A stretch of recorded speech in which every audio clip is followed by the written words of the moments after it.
우리 신명기 계속해서 말씀 좀 듣기 원하고요. 오늘 두 번째 시간으로 가지고 있습니다. 그중 우리 신명기 5장 1절부터 6절의 말씀 함께 교독하면서 봉독하겠습니다. 모세가 온 이스라엘을 불러 그들에게 이르되 이스라엘아 오늘 내가 너희의 귀에 말하는 규례와 법도를 듣고 그것을 배우며 지켜 행하라.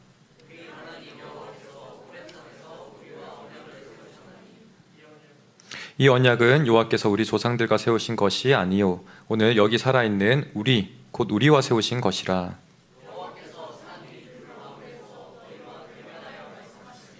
그때 너희가 불을 두려워하여 산에 오르지 못하므로 내가 여호와와 너희 중간에 서서 여호와의 말씀을 너희에게 전하였노라. 여호와께서 이르시되 나는 너를 애굽 땅 종되었던 집에서 인도하여 낸 내 하나님 여호와라. 아멘. 잠시 우리 기도하겠습니다.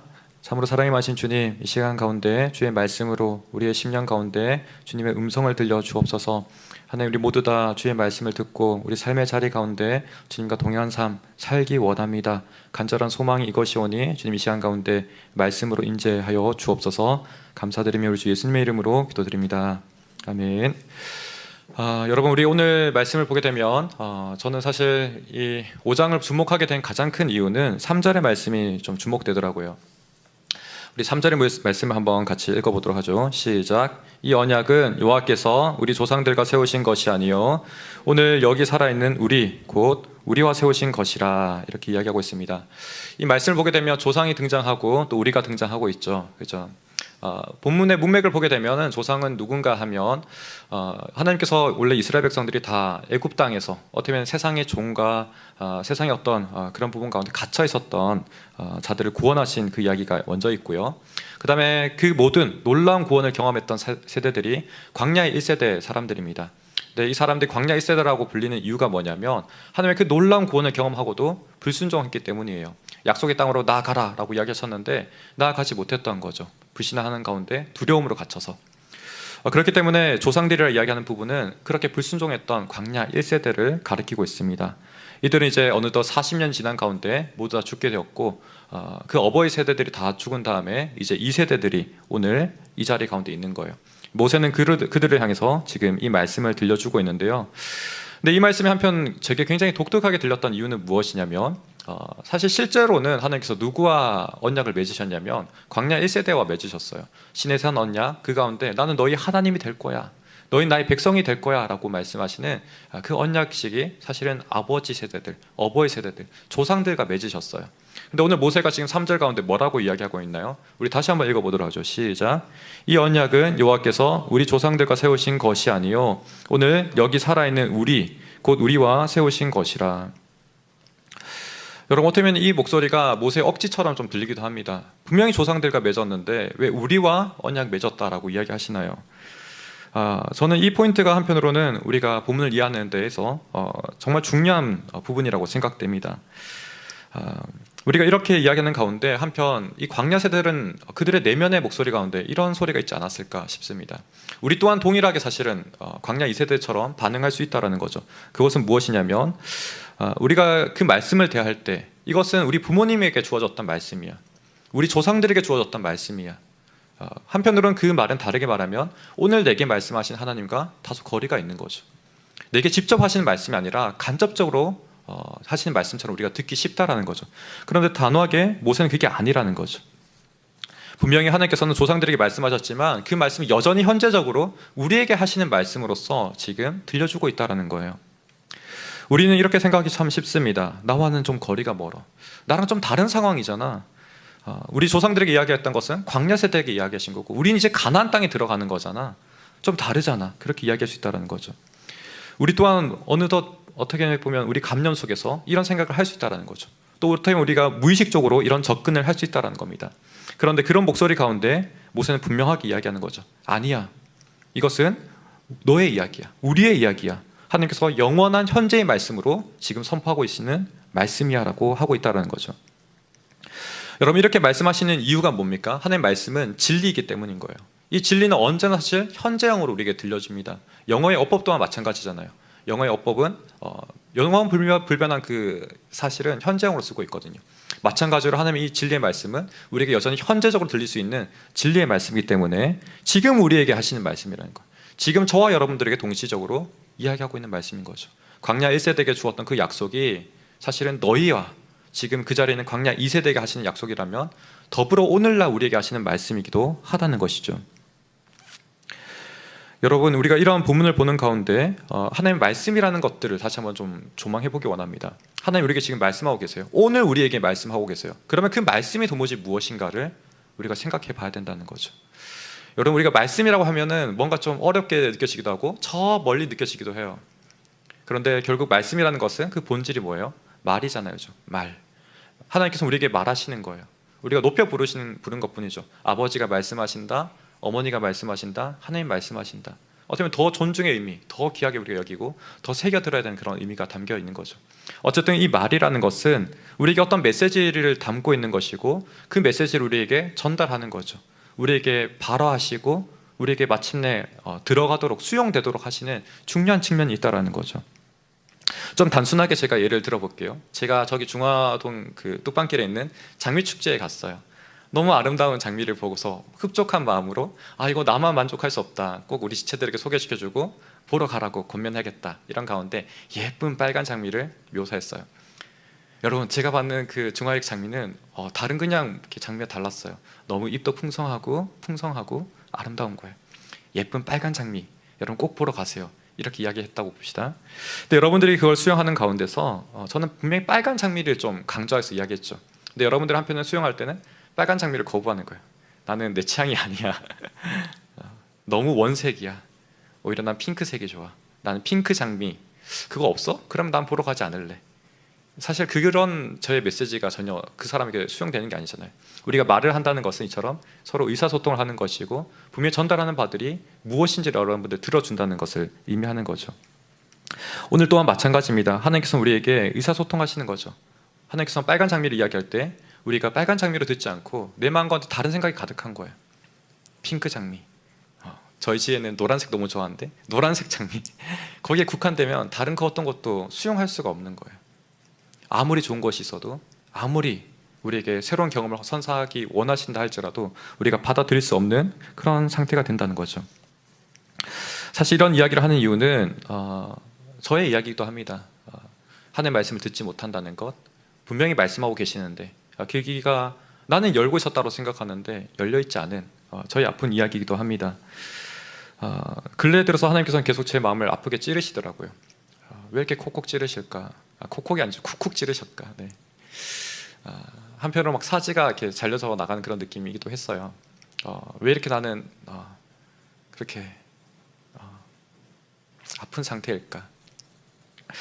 그런데 하나님 앞에 그렇게 자리하고 있을 때 그 원인의 출발들을 보여주시더라고요. 제가 하나님의 말씀이 들리지 않는 그 모습을 보여주시더라고요. 분명 말씀하셨는데 다르게 듣고 있는 거죠. 그 모습들을 쭉 비춰주시는데 내가 문제였구나. 내가 하나님 말씀하셨는데 듣지 못하고 있었구나. 그것들을 알게 되었던 부분이었습니다. 분명히 이렇게 말씀하시는데 저는 그 말씀을 왜곡해서 틀어버리는 거예요. 분명히 빨간 장미라고 이야기하는데 핑크 장미로 왜곡하는 거죠. 여러분, 우리가 오늘 본문을 보게 되면 1절 가운데 동일하게 이렇게 말씀하십니다. 사실은 하나님께서 우리가 말씀하실 때 우리가 어떤 반응을 가져야 되는지 1절 가운데 너무 잘 보여주고 있다는 거죠. 우리 1절의 말씀 한번 화면 보면서 같이 읽겠습니다. 시작.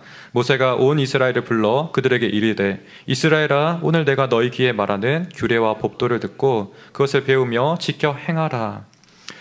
여러분, 우리가 사실은 5장을 마주하는, 특히 제가 5장을 가져온 이유는 이 국면이 되게 구조적으로도 중요하기도 합니다. 1장부터 4장까지는 이스라엘이 신명기를 보는 가운데 과거 역사들을 많이 회상한다고 말씀드렸어요. 지난 첫 번째 시간 여러분 잘 기억나지 않는다면 한번 다시 영상 보시고 또 기억하면 좋겠습니다. 그 회상하는 과정 가운데 두 가지 중요한 역사를 뒤집었다고 이야기했어요. 너무 처절한 실패, 가데스 바네아에서 불순종했던 사건들, 하나님의 백성 되기를 거부했던 그 사건들, 또 한편으로는 현재적으로 근시일 가운데 성공했던 이야기, 바로 헤스본의 왕과 또 바산의 왕을 무찔렀던 정말 그 장대한 성읍의 사람들 한편 무찌른 이야기를 들려주었다는 거죠.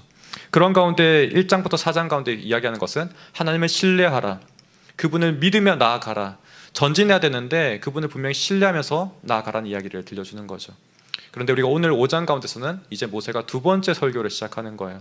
신명기 가운데 총 3번의 설교를 하는데 그중에 오늘 두 번째 설교, 그 시작의 국면이 바로 5장의 내용입니다. 그런데 나아가야 됩니다. 그죠? 우리가 믿으면서 나아가야 돼요. 근데 도무지 어떻게 나아가야 되는가? How to에 대한 부분이 바로 5장 1절의 말씀이라는 거죠. 다시 한번 말씀을 보게 되면 모세가 온 이스라엘을 불러 그들에게 이르되 이스라엘아 오늘 내가 너희에게 말하는 규례와 법도를 듣고 그것을 배우며 지켜 행하라 라고 이야기합니다. 하나님의 말씀이 우리 어떻게 보면 규례와 법규라고 이야기할 수 있습니다. 규례와 법규 여러분 어렵게 생각할 필요는 굳이 없어요. 우리 5장의 이후로부터는 이제 10계명 이야기가 먼저 출발됩니다. 그렇지만 그 10계명 이야기뿐만 아니라 어떻게 이 말씀을 적용해야 되는지 아주 세세한 이야기들이 연이어지게 되어요. 사실은 그걸 총체적으로 이야기하는 것은 하나님이 우리에게 무엇을 원하시는가, 하나님께서 어떠한 삶을 원하시는가, 그 뜻하신 바들 결국 하나님의 말씀인 거죠. 그 말씀을 지금 법규와 규례로 이야기하고 있다는 거죠. 근데 그것을 듣는 가운데서 우리에게 들어야 된다는 거예요. 또 한편 뭐예요? 우리가 배워야 된다는 거예요. 그리고 지켜 행해야 된다는 거예요. 근데 이 중요한 동사들을 하나님께서 언급하신 그 가운데서 가장 핵심적으로 이야기하는 것은 들어야 된다는 거예요. 신명기에 우리가 다음 주에는 6장을 듣게 될 텐데 그 가운데서 듣는 것, 이스라엘아 들으라, 이스라엘아 들으라. 우리가 제가 앞서 말한 것처럼 말씀하신다는 이 바라야 하시는 하나님, 메시지를 주신 그 하나님 앞에서 우리가 정확히 무엇을 원하시는지 선명하게 알아야지만 우리가 행할 수 있다는 거죠. 제가 어떤 신부를 시킨다고 합시다. 우리 딸에게 빨간 장미 사와라고 이야기했을 때 빨간 장미를 사야 되는데 그냥 장미를 사면 되지, 뭐 노란 장미든 뭐든 내가 마음에 드는 거 사면 되지. 근데 그건 제가 원하는 게 아니잖아요, 그렇죠? 그건 순종이라 이야기할 수 있는 것도 아니고 무엇을 배우고 행했다라고도 말할 수 없는 그런 부분인 거예요. 우리가 어떻게 보면은 항상 우리는 하나님의 말씀을 듣는 가운데 대략적으로 듣는 거예요. 이렇게 말씀하셨을 때 대략 이렇게 하면 되겠지. 근데 그것은 순종이 아니라는 거죠. 오히려 하나님의 말씀을 듣긴 듣되 내가 판단의 기준이 되는 거예요. 내가 주체가 되는 거죠. 내가 모든 것을 재단해버리는 거예요. 장미를 듣되 빨간 장미를 잘라내버리고 노란 장미를 덧붙이는 거죠. 내가 재단하는 거예요. 우리가 재단사가 될 수 있는 것이 아닙니다. 우리가 오늘 본문을 볼 때 듣는다는 것은 하나님 말씀이 기준된다라는 거예요. 하나님 말씀이 기준될 때 우리가 비로소 그 말씀이 나를 해석하고 나를 교정하고 나를 새로운 하나님의 말씀으로 인도해 가는 거예요. 그렇지 않다면 우리 삶은 바뀌지 않을 거예요. 왜냐하면 내가 주체고 내가 해석자이고 내가 주관자이기 때문에 내 삶의 방향은 그대로 나가기 때문인 거죠. 우리가 역사를 비춰서 다시 한번 이야기해 봅시다. 가데스 바네아, 우리 신명기 처음 시작할 때 들었던 부분입니다. 그들이 가데스 바네아 가운데 하나님이 앞으로 전진하라, 약속의 땅으로 들어가라 라고 말씀하셨을 때 그들은 어떻게 행동했나요? 우리가 종합적으로 민수기와 신명기 전체를 바라보게 되면 마치 정탐꾼을 보내는 게 하나님께서 명령하신 바처럼 느껴지기도 하지만 한편으로는 이스라엘 백성들이 두려웠던 것 같아요. 그래서 정탐꾼을 요청하는 모습들이 신명기 가운데 나타납니다. 어쨌든 이스라엘 백성들이 요청하였고 하나님께서 허락하신 가운데 정탐꾼이 나아갔어요. 근데 돌아와서 어떤 보고를 들려줍니까? 너무 약속의 땅대로 풍성해, 너무 아름다운 땅이야, 젖과 꿀이 흐른 땅 정말 맞아, 팩트를 이야기합니다. 하지만 그들의 해석과 판단, 재단해버린 것이 무엇입니까? 그 땅의 거민은 장대하더라, 그 땅의 성은 너무나 커더라, 우리가 도저히 정복할 수 없는 땅이더라. 그래서 그들이 어떻게 이야기합니까? 그들이 판단자가 되어서 우리가 돌아가겠습니다, 애굽으로 가겠습니다, 우리가 하나님 백성 되기를 포기하겠습니다, 그렇게 이야기해버린 거예요. 이럴 때 하나님께서는 진노하시죠. 우리는 때로는 하나님 진노를 좀 새롭게 생각하면 좋겠어요. 우리를 아프게 하시고 치시고 우리를 고통스럽게 합니다. 그런데 하나님께서 이것은 사랑하신 행위인 거예요. 우리가 부모가 된다면 언젠가, 여러분들, 저는 부모로 살아가면서 조금은 이제 이해할 것 같아요. 아직 어리지만 사랑하시기 때문에 우리를 어긋난 길로 갈 때 가만 내버려 둘 수가 없는 거예요. 우리가 만약에 사망의 길로 간다고 쳐봅시다. 우리가 정말 위태로운 절벽의 길을 간다고 할 때 우리를 때려서라도 돌이키게 하신 하나님의 사랑이 있다면 그건 사랑이라고 말할 수 있는 거죠. 그런 가운데 하나님께서 징계하십니다. 이들이 정신 차립니다. 이제 우리가 하나님 말씀 가운데 어긋났구나, 우리가 믿음을 저버렸구나. 근데 또 한편은 이들은 호들갑 떠는 거예요. 하나님께서는 이제 내가 너희와 함께하기 어렵다, 지금 가나안 땅으로 들어갈 수 없다, 광야에 40년을 너희가 방황할 거다. 근데 그제서야 이들은 호들갑 떨면서 정신 차린다고 이야기하면서 이제 우리가 쳐들어가겠습니다, 우리가 올라가겠습니다, 이렇게 이야기하는 거예요. 근데 분명 하나님 말씀 그때 어떻게 들립니까? 가지 말라는 거예요. 때로 하나님께서 현재적으로 우리에게 말씀하신다는 것은 어제의 말씀과 오늘이 또 다를 수 있는 거예요. 그럼 오늘 그 말씀하시는 명령에 우리가 귀를 기울여야 되는 거죠. 하나님은 늘 우리와 관계 맺으시고 현재적으로 내 상황 가운데서 이야기하시는 거예요. 내가 무엇을 해야 될지 그 상황 가운데 하나님이 주체가 되셔서 내 모든 상황들을 판단하시고 내 행위를 결정하시는 그 하나님이 계시는데 우리가 그것을 귀 기울여지지 않는 거예요. 백성들이 올라갑니다. 어떻게 됩니까? 처절하게 패배하는 거죠. 이들은 계속해서 거듭된 실패로 말미암아 하나님 말씀을 우리가 들어야 되는구나, 정말 그 말씀 가운데 우리가 귀를 기울여야 되구나, 그것을 알게 된다는 거죠. 다시 한번 하나님의 말씀은 우리에게 대략적인 것을 이야기하지 않습니다. 정말 날카로운 명과 같이, 날카로운 선과 같이 우리가 조금이라도 어떤 행동을 했을 때 판단될 수 있도록 우리가 그렇게 했는지 잘 행하였는지 이런 것을 분별할 수 있도록 하나님께서는 정말 정확하게 이야기해 주시는 거예요. 다만 우리가 말씀을 잘 알지 못할 뿐이기에 내 행동을 하되 내 행동이 판단되지 않기 때문에 우리가 그것을 알지 못하는 거죠. 하나님 우리 삶을 온전히 이끌기 위해서 생명의 길로, 의의 길로, 정말 바른 길로 이끌기 위해서 분명하게 이야기해 주시는 거죠. 그렇기 때문에 우리의 길은, 우리를 향한 하나님의 음성은 어바웃이 아니라 거의 액과 같이 정확한 그 지점을 향해서 말씀하신다는 것을 우리가 기억하며 나가기를 간절히 소망합니다. 말씀을 우리가 우리 삶에 비춰보면은 정말 우리가 정직하다면, 또 그 말씀을 우리가 정말 잘 들었다면 하나님의 이 말씀은 낱낱이 우리를 비춰냅니다. 그렇죠? 그런 가운데 어떻게 보면 우리가 무섭게 느껴지기도 합니다. 어떻게 보면 불처럼 느껴지기도 하는 거죠. 이런 말씀 가운데 우리가 4절을 한번 마주해 봅시다. 4절 말씀을 보게 되면 백성들이 하나님을 마주하고서 굉장히 두려워 떠는 모습을 보게 됩니다. 우리 4절 5절 말씀 한번 같이 읽겠습니다. 시작. 여호와께서 산 위 불 가운데서 너희와 대면하여 말씀하시매 그때 너희가 불을 두려워하여 산에 오르지 못하므로 내가 여호와와 너희 중간에 서서 여호와의 말씀을 너에게 전하였노라. 지금 하나님께서는 구약의 이 이미지는 우리가 한편 이해하기 좀 어려워요. 하나님께서 말씀하시고 임재하시는데 산 가운데 시뻘건 불로서 임재하시는 거죠. 상상하기도 좀 쉽지 않은, 그죠? 정말 어떻게 보면 활활 타듯이 그렇게 임재하고 있는 하나님, 그 하나님 마주할 때 우리는 사실 눈앞에 상상하기도 쉽지 않으니까 그 하나님 어떤 느낌일까 잘 알기 어렵습니다. 그렇지만 장대한 산이 우리 앞에 서 있고 그 산을 정말 다 불태우듯이 임재하시는 그 하나님, 우리가 본다면 너무나 무섭겠죠. 이 불이라는 것은 비치기도 합니다. 하지만 또 때로는 열을 가지고 있고 우리를 뜨겁게 하기도 하죠. 우리를 달구기도 합니다. 이런 하나님을 마주하는 가운데 백성은 무서워하는 것이 당연할 겁니다. 그런데 이 불을 무서워하는 것이 우리가 당연하다라고 말할 수 있을까요? 그렇지 않습니다. 하나님께서는 지금 진노하듯이 이들에게 임하신 것이 사실은 아니기 때문이에요. 우리 4절을 다시 한번 자세하게 주목해 보면 그 가운데 대면이라는 단어가 우리에게 주목하여 봐야 되는 부분입니다.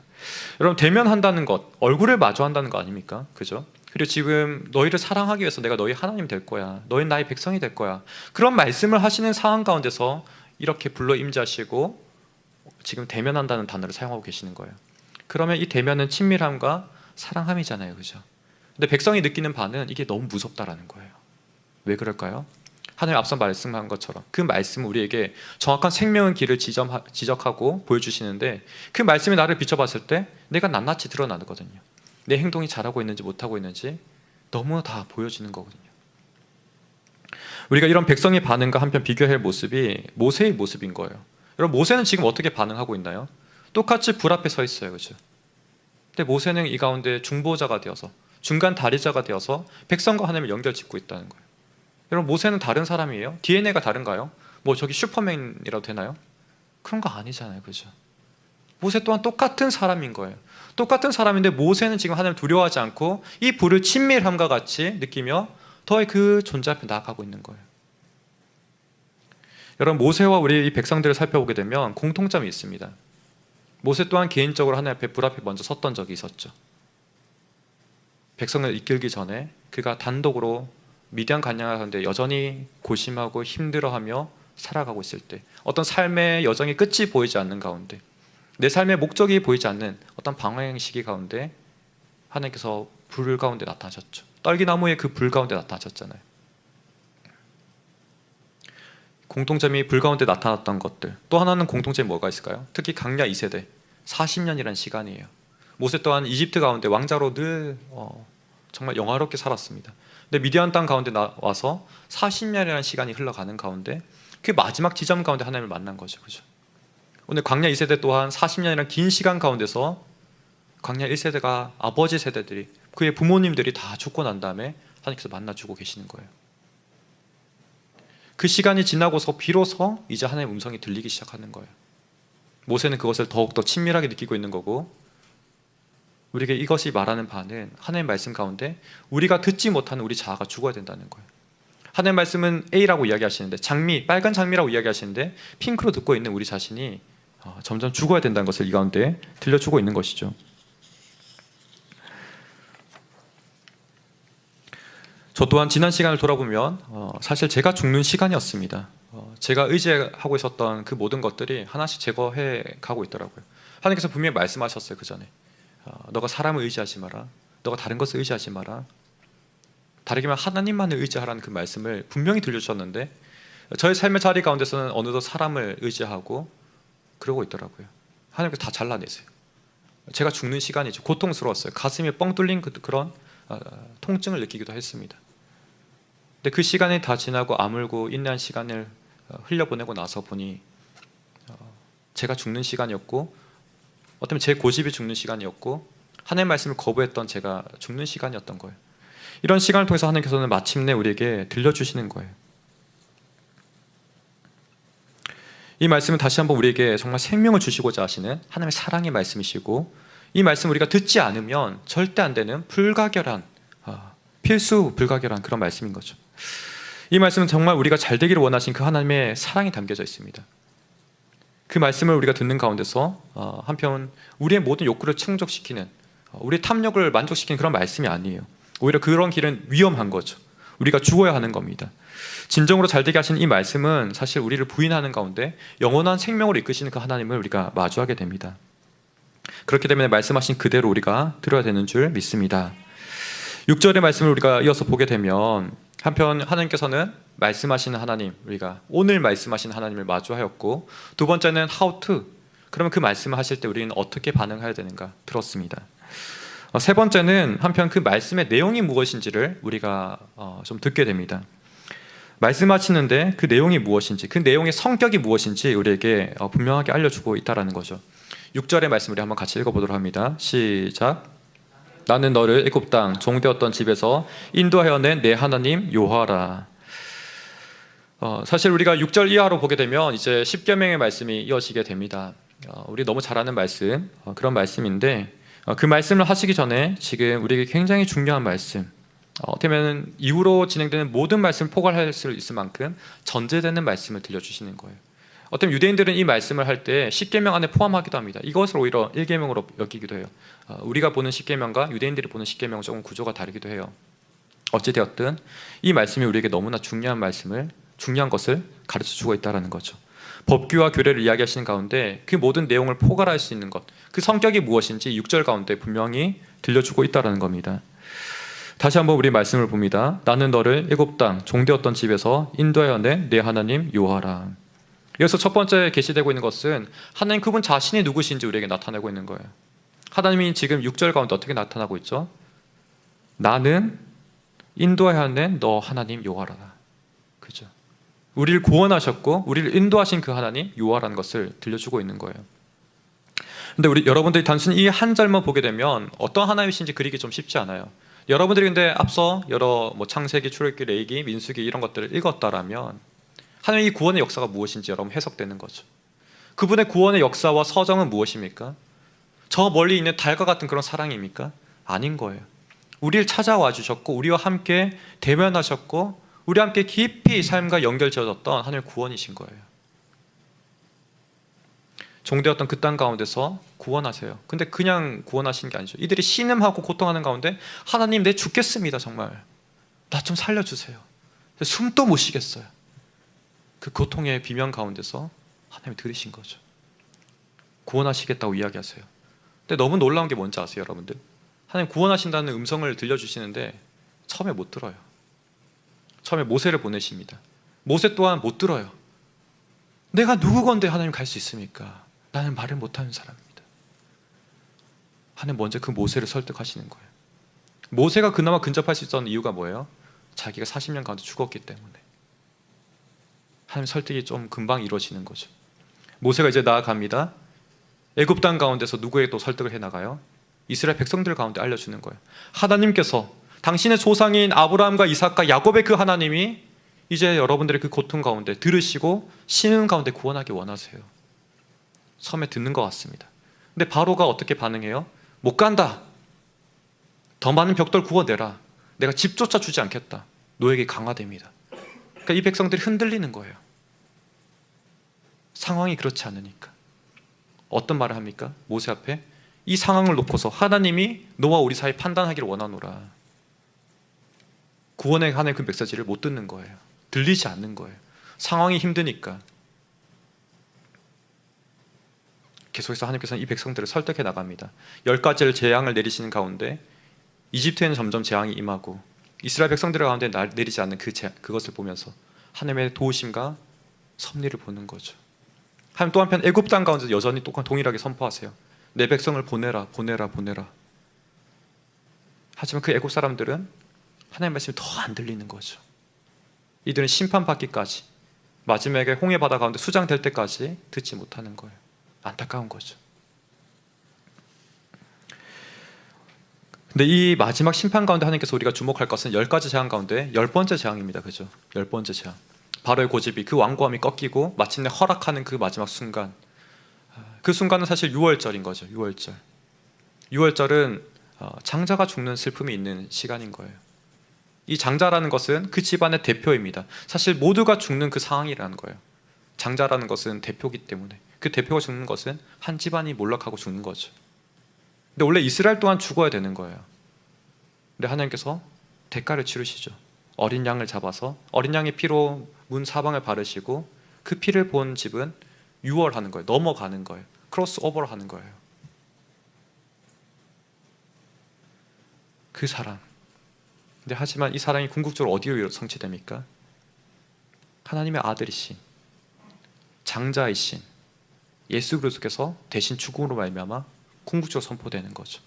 사망 가운데 있었던 우리를 자신의 생명으로서 대가 치르시면서 우리를 구원하신 거죠. 이 인도에 내신 하나님의 사랑이 우리와 얼마나 긴밀하게 연관되어 있는 거예요. 우리와 말씀하시고 우리와 함께 사시고 동행하시고 자신의 생명까지 내어주신 그 사랑이 이 구원의 역사 가운데 들어가 있는 거예요. 그 하나님이 이 가운데 선포되고 있다는 거죠. 이 가운데 신명기 가운데 계속해서 이어지는 말씀은 뭐냐면 하나님을 사랑하라는 거예요. 내가 이토록 너를 사랑했다. 내 모든 것을 너에게 주었다. 내 말을 정말 진정히 어리게 들어주지 않겠니? 내가 너와 함께 동행하기 원한다. 내가 정말 너에게 참된 생명의 길을 알려주기 원하는데 돌아오기 원한다. 그렇기 때문에 신명기에 우리가 가장 중요한 첫 번째 계명을 보게 됩니다. 하나님을 사랑하라는 거죠. 이 법규와 규례는 다른 것이 아니라 하나님을 사랑하라는 거예요. 근데 우리 귀가 안 들리는 거죠. 그죠? 우리가 이어져서 또 한 가지 이 말씀의 포인트는 두 번째 포인트는 본문 가운데 여전히 동일하게 나타납니다. 다시 한번 읽어보죠. 시작. 나는 너를 애굽 땅 종되었던 집에서 인도하여 내 하나님 여호와라. 첫 번째는 하나님에 대한 이야기를 이 가운데 들려주고 있습니다. 또 한편으로는 우리가 누군지 들려주는 거예요. 사실 성경 가운데 굉장히 중요한 두 가지 지식이 있다면 한 가지는 하나님에 대한 지식이고 또 하나는 우리에 대한 지식인 거예요. 근데 우리가 본문 가운데 6절에서 우리는 어떻게 묘사되고 있나요?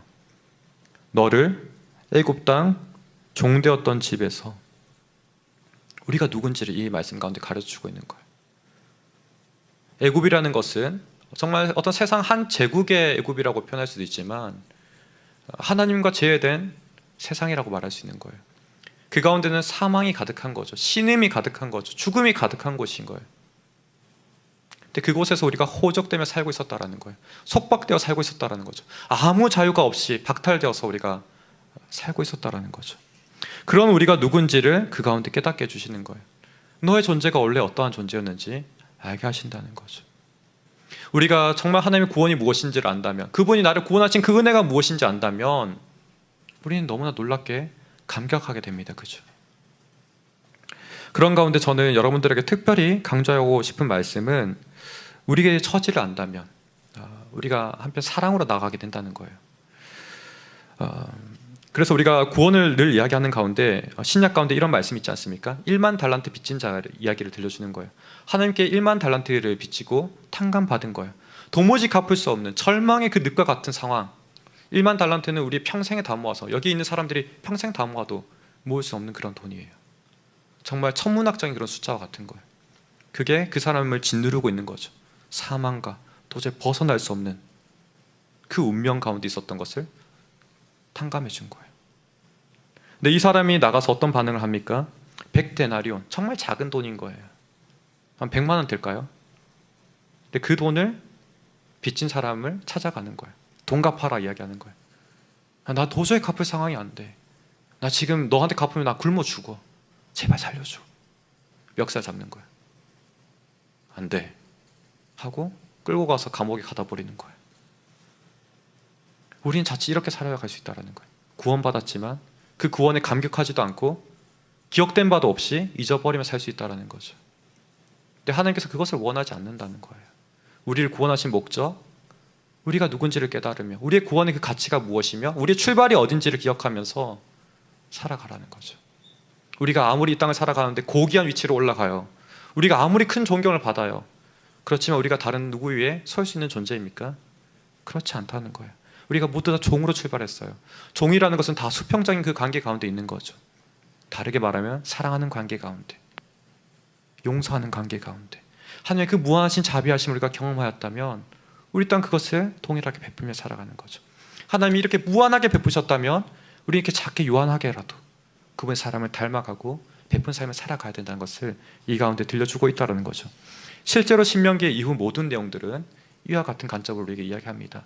하나님을 사랑하고 이웃을 사랑하라는 그 말씀들, 정말 세상에 어떻게 살아가야 되는지, 세상에 어떻게 적용해야 되는지 들려준다는 거죠. 특별히 그러한 말씀하는 가운데 우리에게 보다 부모님 같이 하나님 이야기하시는데요, 약간 가정의 느낌과 참 비슷한 것 같아요. 부모님이 이야기할 때 저 또한 이제 2명의 딸이 있습니다. 첫째한테 이야기하는 거죠. 이래 사랑해야 돼. 옆에 친구도 있어요. 친구도 사랑해야 돼. 그런 이야기하는 가운데 하나님은 참 우리가 이해하기 쉽게 알려주신 것 같아요. 팔이 안으로 굽어요. 가정 안에서 더 사랑해야 돼. 여러분, 다르게 말한다면 우리가 교회 안에 살고 있어요. 교회 안에서 우리가 더욱더 깊이 사랑해야 되는 거예요. 하나님 사랑하고 이웃 사랑하되 교회 안에서 더 깊이 사랑해야 되는 거예요. 때로는 우리가 교회 안에서 실수하기도 하고 그릇된 모습들을 보이기도 합니다. 근데 그것들 우리가 품어줘야 돼요. 사랑해줘야 돼요.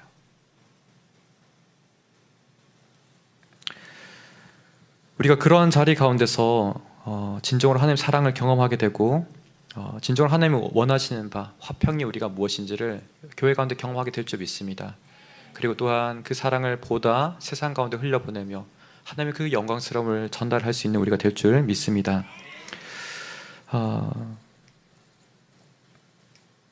이 시간 우리가 다시 한번 말씀을 총정리하면서 오늘 하나님께서 우리에게 말씀하신다는 것 기억하는 저와 여러분 되면 좋겠습니다.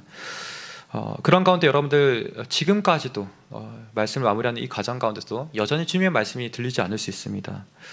제가 여러분들의 모든 상황들을 다 알지는 못해요. 하지만 그 상황 가운데 여러분 자신을 좀 내려놓기를 부탁드립니다. 그런 가운데 하나님의 말씀이 조금 더 이전보다 더 잘 들리리라 믿습니다.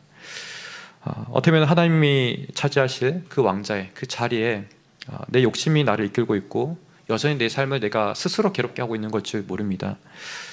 그 가운데 내려놓고 하나님께 간구하는 여러분들 되기를 간절히 축복합니다. 하나님, 나 자신을 인간적으로 사랑하지 않도록 도와주옵소서.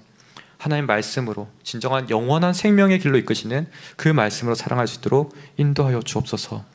그 인도하신 하나님께 나의 삶을 온전히 맡겨드리기 원합니다. 아멘. 이 시간 우리가 함께 찬양하면서 좀 고백하기 원합니다. 이 자리는 성령님께서 우리와 함께 임재하고 계시죠. 그리고 그 하나님께서는 또 삼위 하나님과 함께 임재하고 계십니다. 우리가 그 하나님 앞에 같이 고백하기 원해요. 오늘 이곳에 계신 성령님, 우리에게 말씀하시고 우리를 가르쳐 주옵소서. 오늘 말씀하시고 오늘 가르치게 하여 주옵시고 우리가 배우며 우리가 그 말씀을 지켜 행하게 하여 주옵소서. 우리 이런 마음을 가지고 찬양으로 고백하며 또 기도하겠습니다.